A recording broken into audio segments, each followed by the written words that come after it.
Well, good morning, everyone, and thank you for joining us. I'm here today with the Minister of Justice, Mickey Amery, as well as our Minister of Environment, Rebecca Schultz, as well as our Minister of Affordability and Utilities, Nathan Neudorf, in order to talk about our next steps that our government will take to combat the federal government and their net zero electricity regs and the threats that they pose to the livelihoods of Albertans. According to the Alberta Electric System Operator's own analysis, these regulations set an emission limit that is completely unattainable and would make Alberta's electricity system even more expensive, more than 100 times less reliable than the province's supply adequacy standard. In fact, these regulations have caused so much uncertainty and set such absurd timelines that they've killed any hope of private industry bringing on any new, clean, and reliable, unabated natural gas power generation. Alberta currently relies on natural gas for 75% of its power generation. Without adequate natural gas, our province would be at serious risk of regular brownouts and blackouts during the cold dead of winter through the dog days of summer. But these regulations do not just threaten the reliability of Alberta's electrical grid, they also jeopardize its affordability. Costs would increase by $30 billion, raising electricity prices by 35% for hardworking Albertans. For Alberta families, that means that they would have to pay hundreds of dollars more on their electricity bill each year. That money out of their budget to pay for groceries, to fill up their tank, to drive their kids to hockey practice, or even pay the fees for their kids to play the sports that they love to play. For Alberta businesses, this would mean thousands of dollars more in electricity costs. That's less money to pay for their employees, cover their expenses, and grow their business. But the costs of an unreliable power grid are even more grim. If Ottawa had its way, Albertans would be left to freeze in the dark. In the depths of a minus 40-degree winter cold snap, families would be bundled up in their winter coats while sitting down for dinner, a dinner lit by flashlight or candle, as they wait for the rolling blackouts to move on to the next community. There would be no street lights working to light up your way home through the blinding blizzard as you squint to see the dimly lit brake lights of the car ahead of you. In the heat of summer, you would be left worrying if the groceries left in your fridge and freezer will spoil before the blackouts end. And hospitals would be overwhelmed by the influx of patients suffering from heat stroke while trusting that their generators keep the lights on for their life-saving equipment. And if you don't believe me, just look at what happened in Spain and Portugal just a few days ago. Protecting the reliability and affordability of our electricity is of utmost concern for our government because this is about protecting the lives and livelihoods of Albertans. And what did the feds tell us, Alberta, when we tried voicing our very real and serious concerns about these regulations?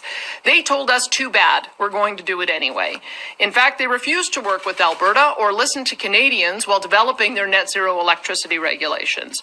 Do they really expect us to just freeze in the dark? Sadly, such uncaring arrogance is typical of this Liberal government. And that is why last November we introduced the first Alberta Sovereignty Within a United Canada Act resolution so that our province could take strong and effective action against these destructive regulations.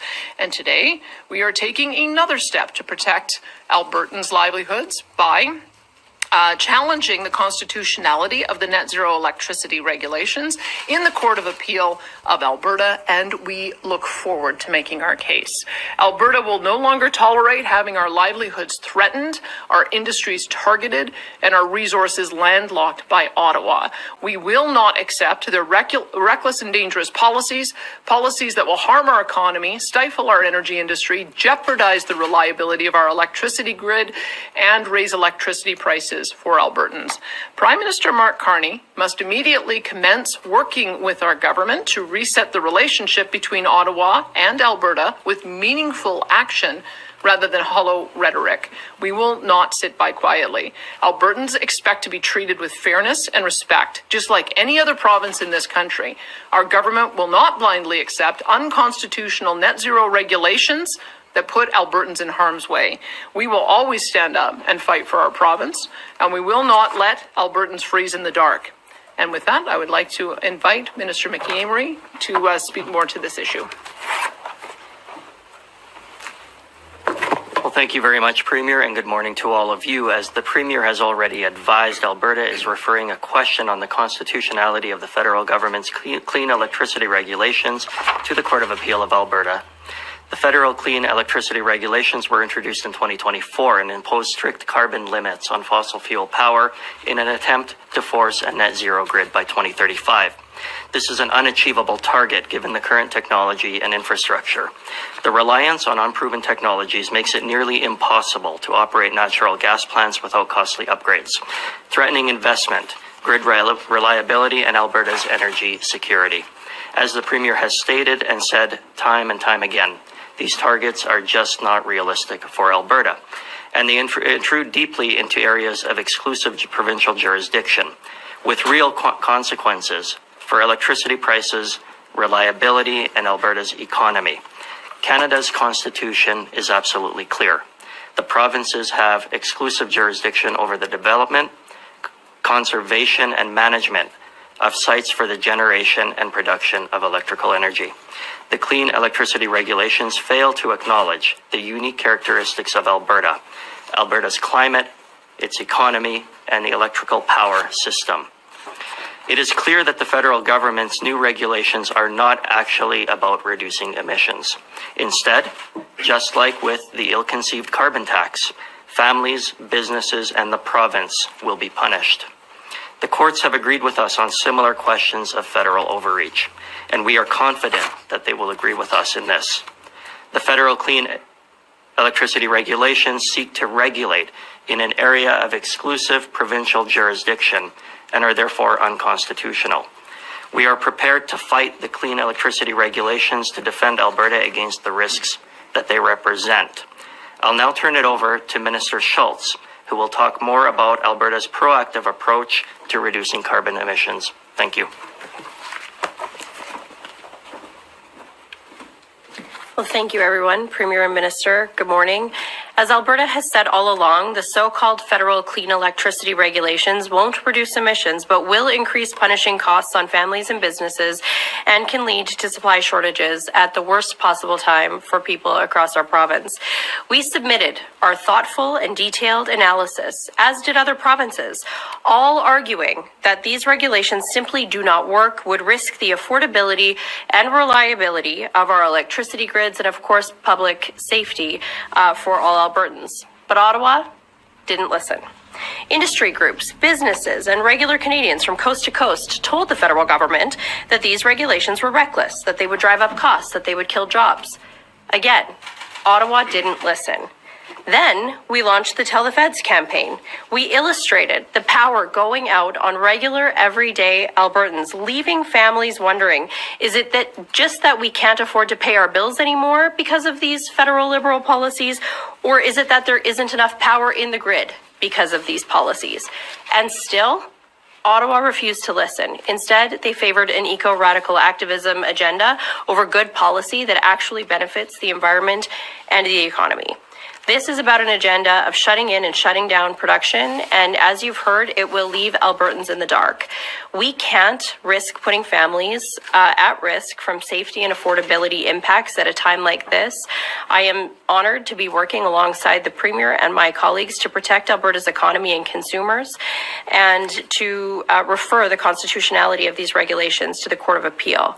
We won't accept these clean electricity regulations as written. It's non-negotiable. We can't. We are absolutely leaders in environmental stewardship, reducing emissions while growing production, and we can continue to protect our environment and the reliability of our grid in a much more realistic way that doesn't jeopardize jobs, our economy, or the livelihoods and lives of Albertans. And with that, I'll hand it over to Minister Neudorf. Thank you, Minister Schultz. Minister Amory, Premier, I'll keep this brief. Our job is to always put Albertans and their well-being first. What the federal government's clean electricity regulations is doing is putting ideology first, and we cannot allow that to stand. Electricity is not a luxury. Albertans increasingly depend on electricity to provide for their families, to put food on the table, power their businesses, and chase a better future. But Ottawa's clean electricity regulations treat electricity like it's a luxury by putting the affordability and reliability of our grid at risk.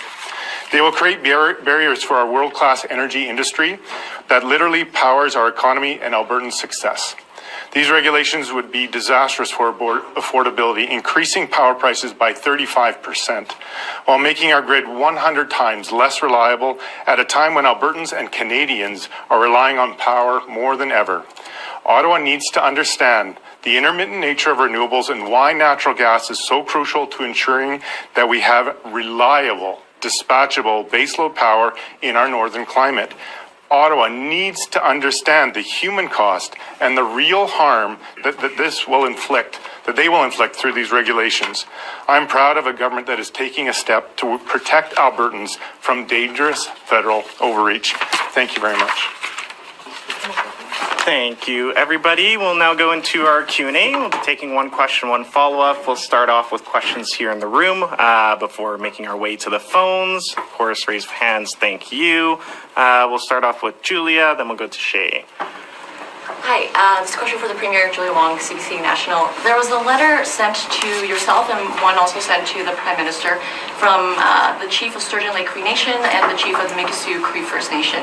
They say that you're attempting to manufacture a national unity crisis by enabling a referendum on separatism. My question to you is, what will your government do to ensure any referendums respect and do not breach Treaties 6, 7, and 8? Well, first, let me say that we respect all of the treaty rights that are enshrined in the Constitution under Section 35. And the Citizen Initiative Act is not new legislation, and it was never designed to, nor does it breach treaty agreements. The Citizen Initiative Act, I think, is the purest form of democracy we have, and it gives all Albertans an opportunity to play a direct role in the democratic process by inviting them to have a direct say on issues their fellow citizens want to put to the people. Any Albertan can put an idea forward on any topic, and if they're able to get the number of signatures, then it would go to a vote, and that includes a vote of members of First Nations, and we encourage Indigenous peoples to participate in the process. My follow-up is, and I know that you said that you want a sovereign Alberta within a united Canada, and I see that you're saying that this would be the purest form of democracy, but you've also lowered the threshold for any referendum to happen, which we know will very much probably include a referendum on Alberta separatism. Are you risking the province's relationship with Indigenous people to appease a vocal minority who want to separate from Canada? The changes that are proposed in the Elections Act, I had put in the minister's mandate letter when I first signed off on it in 2023, and it was in looking at the way in which propositions are put forward around the world, in particular California, which seems to have the most successful opportunity for citizens to engage in the process. They have anywhere from 5 to 10 propositions every year, but their measures are actually quite a bit lower than ours. It's 5% for a statutory change based on the previous level of vote for the governor and 8% for constitutional changes. So actually ours is still higher than what we see in other jurisdictions. It needs to be high, but it also needs to be achievable, and that's what we're trying to achieve with this balance. Sorry, I just feel like I'm not getting an answer, though, on whether this could be a risk in terms of the province's relationships with Indigenous people. Well, I'm not going to prejudge what citizens are going to do for a petition. Once there's a petition on the table and there's an active discussion from citizens having achieved the requisite number of signatures, I'd be happy to answer your question. Right now, this is just enabling legislation so that any citizen is able to go out, garner signatures, and if they're successful, then I guess you can ask me to comment on what is actually on the table. You're putting forward a hypothetical that doesn't exist. Thank you. We'll go to Shay. Yeah, just further to that, asking you to speak directly to those First Nations leaders. There's some strong language in here calling your statements and actions irresponsible and demanding you step down from your conduct immediately. What is your response directly to them? And how would you characterize, I guess, your perception of your relationship with them when they're seeming quite frustrated? Well, I can see that the media is trying to describe this legislation as something it's not. It's a citizen initiative change that any petition can come forward. I gave some examples in the legislature yesterday. In California, which is a very left-wing jurisdiction, they have brought forward petitions on rent control. They've brought forward petitions on legalizing cannabis. I would just encourage people to not look at this through an ideological lens. If you've got an issue that is important to you, that you think can garner the support of your fellow citizens, get out there, start a petition campaign once this legislation is passed. past, you have 120 days. You'll be able to, based on the previous voter turnout, you'd be able to get 177,000 signatures, and you can put it to the people in the next scheduled referendum election. You're saying it's not about ideology or separation, and yet I want to get your thoughts on a recent Facebook post from your party president on Tuesday, posting the video from your news conference on those election law changes. The party president wrote, "This announcement is giving you the pathway some of you are seeking today," with one commenting saying, "We want a path charting to independence or the 51st state, nothing else." To which the party president said, "Please read her announcement. It's in there." The Citizens Initiative referenda legislation applies to all questions. We want to make fairness across the board. 10% of the previous voter turnout on any question. And again, I'm not going to prejudge what citizens are going to put forward for a question. From the moment, from what I can see, there are no active petitions. There are no questions out there being debated. And I look forward to seeing what comes forward when citizens take action and get to that bar. Remember, the purpose of a referendum is to let every single Albertan have a say on matters of important public policy. Every other decision we make is a delegated decision to a member of the Legislative Assembly. We don't necessarily, through the Legislative Assembly, deal with everything that's of interest to Albertans. So this is enabling direct democracy. I think we should embrace it. Thank you. We'll go to Emmanuel. Lisa. Emmanuel Perceval, Radio-Canada. Do you support the efforts to hold a referendum on Alberta separating from Canada? I support the process of citizens being able to choose an issue that they care about and then being able to get enough signatures to put it to the people. And I guess we'll have to wait and see what comes forward on that. And what is your personal position on Alberta separating from My Canada? personal position is I believe in Alberta sovereignty within a united Canada. What does that mean? It means like what we're doing today. When the federal government violates the Constitution, goes out of their way to interfere with our exclusive jurisdiction, we are going to meet them with every step that we can in order to preserve our ability to manage our own affairs. And in today's announcement, particularly for electricity, we are simply not going to allow the federal government, based on ideology, to violate the Constitution and put our people at risk of being in blackout during the dead of winter or the heat of summer. We're just not going to do it. So these are the kind of things that you can expect to see from our government, and we'll do more of them if we have to. Perfect. We'll go to Lisa, and then Graham, and then we're going to go to the phones. Hi, sorry, Premier. It kind of feels like you're being disingenuous here. You're not acknowledging what your party president said. You're not acknowledging that there are people gathering outside the legislature today calling for a separation referendum. You're not acknowledging that there are many groups of people in this province who read your proposed legislation as an open door, as an invitation to bring this referendum forward. I mean, do you acknowledge that this has opened the door for them to get it? This is fanning the flames of the fire. Well, I acknowledge that. I can read the media just as you can, and I can read the polls just as you can. And Angus Reid did a poll a couple of weeks ago that said that there was independence support of 25% of Albertans and higher, I think 33% of Saskatchewan residents. That seems to me that the majority of people are not in favor of that. And so I guess we'll see whether or not they're able to put together a petition, gather enough signatures, and put it to the people. I think you're kind of jumping ahead a few steps. We have initiative legislation that has been in the works from my minister since I wrote his mandate letter in 2023, when this was not an active conversation.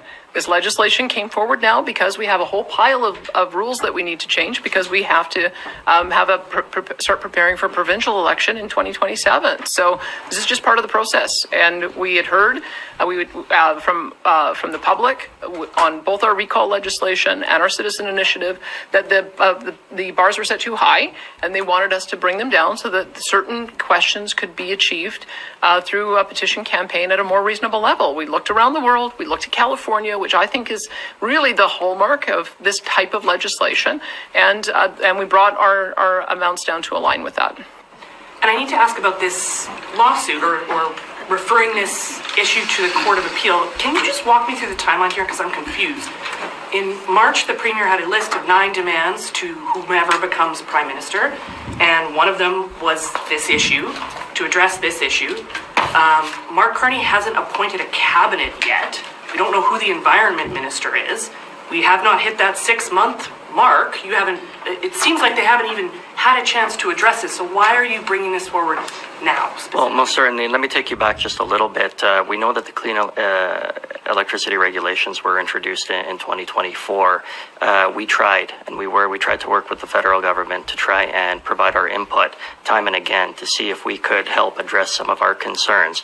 They were ignored. During the course of the election, as you already know, Prime Minister Carney doubled down repeatedly on his position as it relates to various things, including the clean energy regulations. We've seen no indication that it is going to change. It is our intention now to refer the matter to the Court of Appeal. Now, the process, as you asked about, is that we will refer it today to the Court of Appeal. We will work with the Court of Appeal on scheduling. Our internal counsel will be handling this matter, and we'll just move through the process like we always do. Perfect. And we'll go to Graham, and then we're going to hit the phones next, and we'll try and come back here. Talk about direct democracy. This has been interesting to mention California. It's come under a lot of criticism. You got a lot of these initiatives that confuse voters, and you're elected as a representative. That's what we normally do in Canada. Look at Brexit, for example. So you have a government doing one thing, elected to do something. You have initiatives, and Brexit's a clear example of how that tripped up the process, and people actually voted for something not really understanding what they were voting for. Has caused all kinds of problems. But you want to do direct democracy now in Alberta as opposed to representative democracy? Well, I'm inheriting a system of and a history of direct democracy that we've had in this province. Prohibition, I think, was ended through direct democracy. We had votes on BLTs in communities in '98. We've had votes both for and against fluoride in Calgary. And the former premier had put forward a citizen initiative framework at the provincial level that we just discovered, and from feedback, was a little bit too strict. And so we've brought the rules in alignment with what we think is going to be achievable to allow for people to have a say. So I think direct democracy has a long history in Alberta, and we're just going to make sure that citizens are able to identify issues they care about so that they can vote on them directly. And speaking of then direct democracy, when it comes to the pension plan, what's happening with that? And you mentioned the poll earlier. We had a poll, I think it was a Leger poll in February, saying that 55% of Albertans do not want an Alberta pension plan. So that poll is showing a majority do not want it. What's actually happening with the pension plan initiative? Well, I have said that I would put it to the people if I saw evidence they wanted to vote on it. I'm not seeing that at the moment. I think part of it is that we don't have all the answers that we were hoping for from the federal government about what the transfer would be. But again, that's another issue that could be put to citizen initiative. If I'm misreading the public on that and they want to have an actual vote on it, then that's another issue that could be put forward by citizen initiative. But at the moment, I'm seeing, again, same results you are. I'm not seeing that there's an appetite to put it to the people at the moment. Thank you. And we're going to go to the phones for a few questions now. Operator, could you put through our first caller, please? Sheila Gunn-Reid with Rebel News.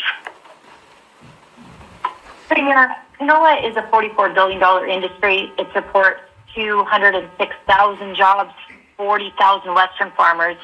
Yet Prime Minister Carney, during his campaign and even now, has said nothing about the 100% retaliatory Chinese tariffs on canola thanks to the Liberals' green protectionist EV policies. So what is your government doing to ensure the canola tariffs are treated with the same urgency by the feds as the auto and steel sector one? Well, I can tell you that all of the Western premiers who have a large canola industry in their provinces, and that is regardless of political stripe, have raised it directly with the Prime Minister. It seems like it's a bit of a phony war. We've got a 100% tax on EV vehicles from China that no one's buying in order to protect an EV industry in Ontario that doesn't exist.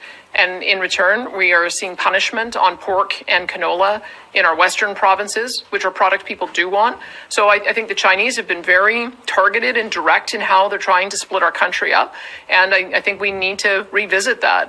We obviously are going to have to find new markets for our products, but let's at least engage in proportionate responses rather than having a knee-jerk reaction that is only going to hurt our industries further. And that has been conveyed by myself as well as other premiers directly to the Prime Minister.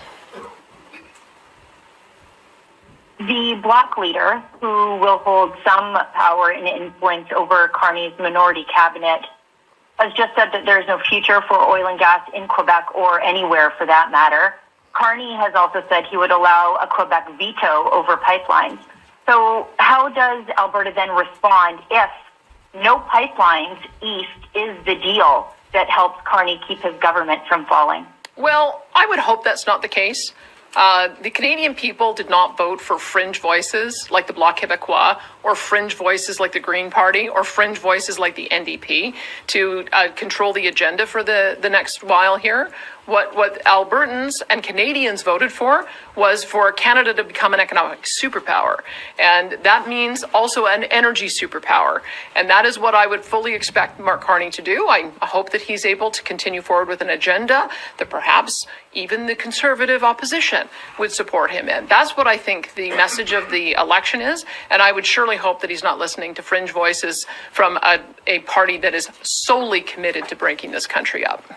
Thank you. We'll go on to our next question. Operator, could you put through the next caller, please? Jamie Sarkonak with National Post. Hi there. I'm just wondering what parts of the final regulations fell short in terms of in your view, because in the first draft regulations that were put out, Alberta responded. There were issues with cogeneration units. There were issues with how emergencies would be dealt with. The feds, in their final version, they say they updated the regulations to account for those criticisms. But obviously this isn't meeting what you guys are asking for. So I'm just wondering specifically, what did the feds try to give you and how did it fall short? Well, it's not what they're trying to give us. I look at the outcome. I look at what are the projects that are being put forward to the electric system operator and the Alberta Utilities Commission for approval. And we have 0 large-scale natural gas plants being proposed. That tells me something about the level of uncertainty that natural gas plants have. Because remember, this is written as criminal violation, this if you do not meet the target by 2035. So what CEO is going to, by 2035, building with today's technology, be able to guarantee a 95% abatement on their CO2 within 10 years with technology that doesn't exist, on risk of going to jail? And I'm going to tell you there are 0. And so that is the nature of the problem that we have. When natural gas plants get built on today's technology, they have about a 25-year time horizon in order that they don't have stranded assets. And so that's why we have asked the federal government to align around emissions reduction policy that's reasonable around 2050. That's what the rest of the world is committing to. China's committing to 2060. India's committing to 2070. China and India are both bringing on coal plants at a rate that far exceeds anything that we produce in Canada. And so why would we punish our industry? Why would we risk blackouts? Why would we risk grid instability for an unachievable target? Why not work with us to try to find best available technology without these punitive measures? And I can turn it over to my Minister of Affordability Utilities, and he can tell you about the chill that is putting on investment directly. Yeah, Premier, you did a great job with that. Again, it's achievable targets. 95% for carbon capture is just not going to happen. And the technology cost today is in the billions. So when their investment tax credit only covers half of that, which company is going to abandon $1 billion to do something that's not giving any return on investment? It's not realistic, it's not achievable, and it doesn't help us get anywhere. We're making practical, reasonable steps by allowing in legislation hydrogen blending, allowing Albertans to choose. We're finding responsible, reasonable pathways. We just need time. And I think the Premier summed it up very well. And a follow-up, Jamie? How would you describe how the feds took into account your feedback? Was it a matter of they chipped away at the edges of what you were talking about and didn't touch any of the substantive stuff? Or happy to hear your thoughts. Well, they don't respect the Constitution.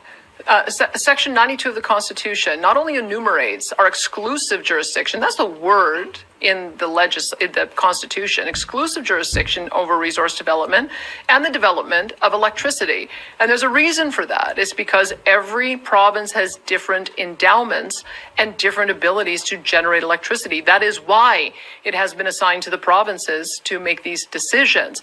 I wonder how Mark Carney would feel if I started regulating in an area of federal jurisdiction And you asked him, oh, well, as long as it's, modifying around the edges, are you okay with them developing their own currency or developing their own approach to weights and measures or establishing military installations? The answer would be no, it's not my jurisdiction.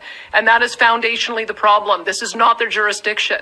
So it doesn't matter what kind of modifications they're going to say, it violates the Constitution. And we're going to argue that vigorously in court. Thanks, Jamie. We have time for a couple more questions. We're going to take one more from the phones, and then I know, James, do you still have your hand up back there? Perfect. Yeah, go ahead, operator. Could you put through our next caller? Rick Bell, Post Media. Good morning, Premier. Riddle me this one. How confident are you that the new Prime Minister will listen to you, given the following facts? One, he is still in favor of the emissions cap. Two, he said he's not going to repeal Bill C-69. Three, when he was asked in Calgary by yours truly to make a commitment that his energy corridor would include pipelines, oil and gas pipelines, and LNG, and he would not commit. At that same news conference, he dismissed your 9 demands in a single sentence, saying he had his own plans, and he still has many of the Trudeau team people who have, let's just say, disappointed Alberta in the past with their views, including your close and personal friend, Stephen Guilbeault. So how confident are you, given all of those facts that we know so far? It depends very much on whether we have pragmatic Bank of Canada Governor Mark Carney as our Prime Minister, or whether we have environmental extremist, keep it in the ground, phase out fossil fuels, author of the book Values, Mark Carney as Prime Minister. And I don't know the answer to that yet. I don't think Canadians know the answer to that yet, because as I continue to point out, he said different things to different people in different parts of the province or country in different languages. So we won't really know until we see the decisions he's making for cabinet. We won't really know until I've had an opportunity to speak with him, which I will be this week. And so we'll do a readout of that conversation, and I'll be able to tell you then. And the supplementary question, I kind of find it funny that a few weeks ago, everybody thought even the possibility of somebody getting enough signatures for a referendum on Alberta independence was just the work of a few yahoos, and now obviously people are very serious about it now. That being said, since the election, and you saw the returns as much as I did, and the overwhelming Conservative vote, what have you heard, and what have your MLAs heard about the mood out there in Alberta with regards to the election of the Carney Liberal government? What are they hearing? What feedback are you hearing? What feedback are they hearing from people, especially on this Alberta file? I think it's split. There's lots of people sending me texts and emails saying, give it a chance, do what you can, put forward your policies, see if the different leadership makes a difference, see if we can mend the country together, see if we can find a way to have them change course on some of the bad policies of his predecessor, and let's try to make it work. Let's try to make Canada aspirationally what people wanted. People during this election wanted a Team Canada and a Canada First approach that supported every region, supported every province in its aspirations. So give that a chance. That's one side. And the other side is we're fed up that we have been targeted for the last 10 years with aggressive policy to keep our energy resources, our substantial energy resources in the ground. The reason we send so much of our product to the United States is that it's easier to build pipelines going south than it is east, west, and north. And it shouldn't be that way. And we're fed up. So I'm hearing both camps. And so we'll be having a caucus meeting tomorrow where I'm going to be able to hear directly from each of my MLAs to see if they're hearing the same things I am. But I think my job is to try to do what I can. I put on the table the 9 issues that I think will reset the relationship with Alberta. I will be talking with the Prime Minister and making our case very, very clearly about what it is that we think we need to do to reset and be that energy powerhouse. And I'll gauge the result based on his actions. And we'll know pretty quickly whether or not he's going to make some movement on those things. Thank you. And we'll go to James now in the back. Thanks. Premier, I'm just wondering do you have a breaking point where you would then consider independence? I would always allow for citizens to to put forward their own ideas about what they think our path forward should be. I've put forward my ideas of what I think the path forward should be. It's the Alberta Sovereignty within a United Canada Act. It's affirming our Constitution. It is doing the kind of advocacy that we have, doing the legal challenges that we have, and engaging in diplomacy and trying to figure out if we can find a pathway. I did that in my very first conversation with Mark Carney's predecessor, and I will do the same thing with him. That's my job to do. And I'll over the summer, I'll be intending to, I mentioned this as well, that I'll be intending to do a what's next conversation and panel, travel the province, hear from people, see if there's other things that I'm not thinking of that they'd like us to do. But at the moment, I'm focused on those 9 issues that I raised and seeing if we can get some kind of repeal or accommodation to make sure that we really can start attracting investment to our province again. Yeah, Premier, there are dozens, if not hundreds, of coal-fired power stations being built around the world right now. Given that, why is Ottawa so fixated on making Canadians pay, particularly for items like carbon capture and storage, which have almost no effect at all on global emissions? Well, I think there's been a movement in the last year, maybe longer, probably longer, with the Russian invasion of Ukraine, the instability in natural gas prices. There's been also a court decision out of The Hague with involving Shell, where they determined that if Shell was not producing natural gas, it would just mean that more coal was being produced, which would mean that it would increase emissions. And so it was pretty clear that the recognition that natural gas is a way to reduce global emissions. We've already shown leadership on that. We faced, albeit probably too early and at too great an expense, phased out coal in Alberta in favor of natural gas, which resulted in a 53% reduction in emissions. So we've seen that. We've made major progress with our environment minister as well on reducing methane emissions by 45%. And there's more work to do there, and I think we can. The rest of the world, and I think there's an opportunity at G7 taking place in Kananaskis in June, and I would hope the world leaders adopt a resolution that nuclear and natural gas are both clean energy options, because the alternatives are just so much more damaging. So that's one part of it. And that's what I've been advocating for. And I think that there are other world leaders who are looking at doing the same. I can tell you, Japan and Korea are very, very keen to get more natural gas liquids, as well as more liquefied natural gas from us, so that they can continue to reduce their emissions profile, so that they don't have to look at coal as an option. And I think all the Asian countries are in a similar boat. So I think we have a bit of a change of heart coming. And it doesn't necessarily mean that we have to go back to doing coal-fired electricity, although I note with interest that my neighbor in Saskatchewan has decided to do exactly that, because they hadn't phased out their coal plants themselves. But the other part I think we cannot underestimate is why China is bringing on coal-fired electricity. They're building coal plants on spec in anticipation they will need that power to fuel the AI data race. And I think we have to be very clear about what happens if China wins the race to manufacture intelligence. That is what AI is. We cannot allow China to win that race. That has to be a race that we win in the free countries of the world, in North America in particular.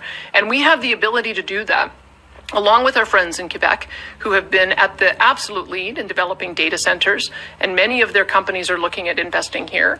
And part of the reason they're looking at investing here is because of our value proposition, to have the ability to produce natural gas fired electricity with low emissions.